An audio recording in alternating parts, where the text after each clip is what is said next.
Кутман күн барыңыздарга достор. Бүгүн сиздер менен торттордун кремине колдонулуучу творожный сырды үй шартында даярдайбыз. Видеону аягына чейин карап, лайк коюп, комментарий жазууну унутпаңыздар. Бул текшерилген рецепт, мен өзүм ар дайым жасап келемин.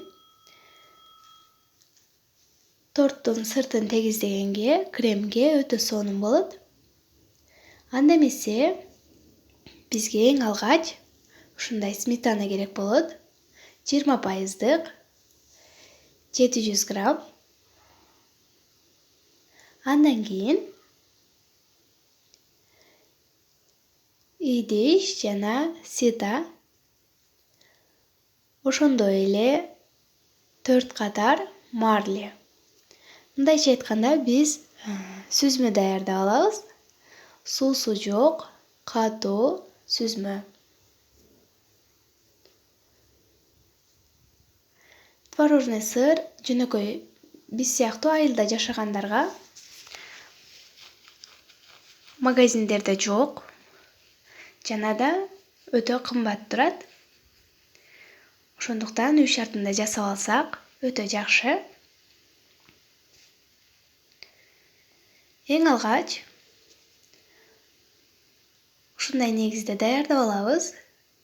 Кандай учурда дагы суусу агып кетиш керек. Мен сметананы салган жери видеого түшпөй калыптыр. Бир күн убакыт өттү достор. Эртең менен таң атканда суусу агып калыптыр. Бул жерде 1 литр суу мунун үстүнө коюп коебуз дагы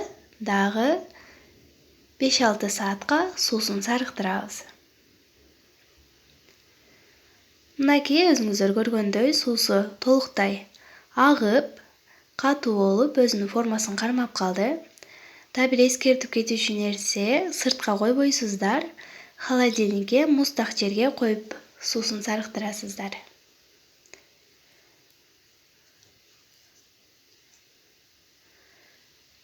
Мен таразага тартканда 450 грамм чыкты.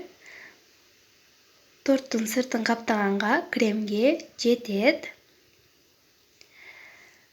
Кремдин видеосун, ссылкасын төмөнгө коюп коемун, ошол жактан көрүп жасасаңыз болот. Мынакей достор, биздин сырыбыз. Видеону аягына чейин көргөнүңүздөргө рахмат. Мен ойлойм, сиздерге пайдалуу болду деп. Кийинки видеолорго чейин аман болуңуздар. Каналга катталып, подписаться болуп, жана да лайк коюуну унутпаңыздар.